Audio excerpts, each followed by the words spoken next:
Though the Borg were a great power for many centuries, conquering and assimilating thousands of worlds and species in their never-ending quest for perfection, the late 24th century saw a number of defeats and catastrophes, dealing a significant blow to their ranks and crippling their continued efforts for expansion. One such catastrophe came in the year 2373 when the Borg discovered an extra-dimensional realm they called fluidic space, and there found a new species whose physiology they described as the apex of biological evolution. Eager to add their biological and technological distinctiveness to their own, they sought to assimilate the aliens and prepared an invasion fleet. To break through the dimensional barrier, the Borg used a modulated graviton beam to create a quantum singularity allowing ships to pass through. The species they designated 8472 were a highly xenophobic, non-humanoid race. The sole occupant of fluidic space, they considered all other life forms to be weak and genetically impure. So when the Borg invaded their territory, they saw it as a contamination of their realm and set out to exterminate and purge the impurity.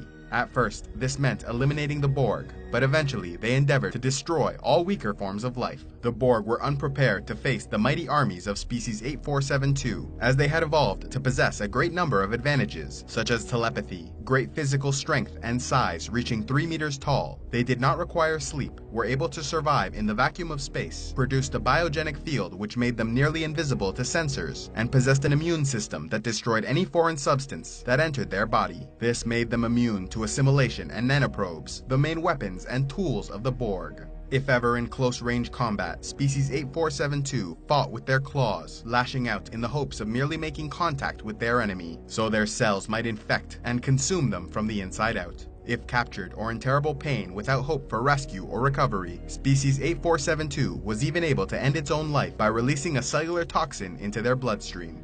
Their ships were organic beings, heavily armored and shielded, capable of warp speed and operated by a single pilot. The Borg were entirely outmatched in their first encounter, losing every ship they sent into fluidic space. But with species 8472 now aware of the Borg, they followed them into the Delta Quadrant and began waging an aggressive war of extermination against them. Unable to assimilate the species or its technology, the Borg could not adapt and proved incapable of effectively fighting back, taking massive casualties during the 6-month conflict, losing ships, planets, and even systems. Yet as the war intensified and the Borg seemed without hope, the USS Voyager entered Borg space. At first, they only hoped to pass through unnoticed, but soon found themselves in the middle of a war zone. In their first encounter with species 8472, they discovered 15 destroyed Borg cubes and a seemingly abandoned 8472 bioship. Sending an away team to investigate, they found that the Borg had been destroyed by a new species they could not identify and set to examining the alien ship. However, the ship's pilot soon reappeared, injuring and nearly killing Ensign Harry Kim before they could beam back to Voyager. The creature then powered up its ship, firing at the Federation vessel before going to warp. Kes, a telepathic member of the Voyager crew, informed the captain that this new species was extremely hostile and bent on cleansing the galaxy of impure races. Janeway then set her crew to learning all they could so they might neutralize this new threat.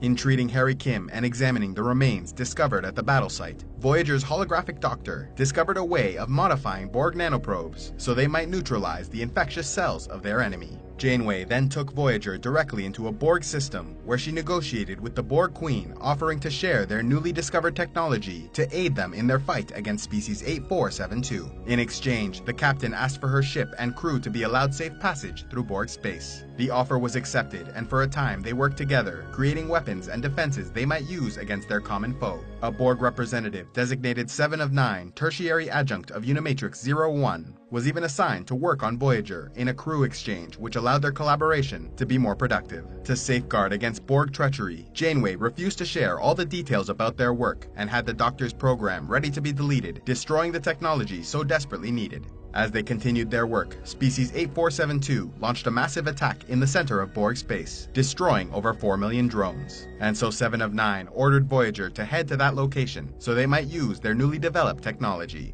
However, by this time, Captain Janeway had been placed in a medical coma after suffering injuries in a bioship attack, and so Commander Chakotay, Janeway's first officer, took command, refusing to alter course, thereby breaking their treaty with the Borg. He was convinced the Borg were using this opportunity to lure Voyager further into their space, so they might break the agreement, steal the technology, and assimilate the crew. Yet when Captain Janeway awoke, she was angered by his decision and turned Voyager around, re-establishing the deal with the Borg through their representative 7 of 9. With Voyager's weapons and shields modified with the new nanoprobe technology, they at last were able to defeat Species 8472, demonstrating their power and warning them that they had found a way to neutralize their ships and weapons, instructing them to return to their realm or face destruction. Defeated, the remaining bioships traveled back into fluidic space, ending the war with the Borg and Voyager crew victorious. With the war over, the Borg no longer required their Federation allies, and so 7 of 9 attacked them, attempting to assimilate their ship. Having anticipated this betrayal, Chakotay had set up a neural link with 7 of 9, an ability acquired during his time on a world populated by former Borg drones escaping the collective. He used this link to distract and disrupt 7 of 9, just long enough for the Voyager crew to short out her station and knock her unconscious. Janeway then ordered the ship to continue its journey to the Alpha Quadrant, with 7 of 9 confined in their sickbay.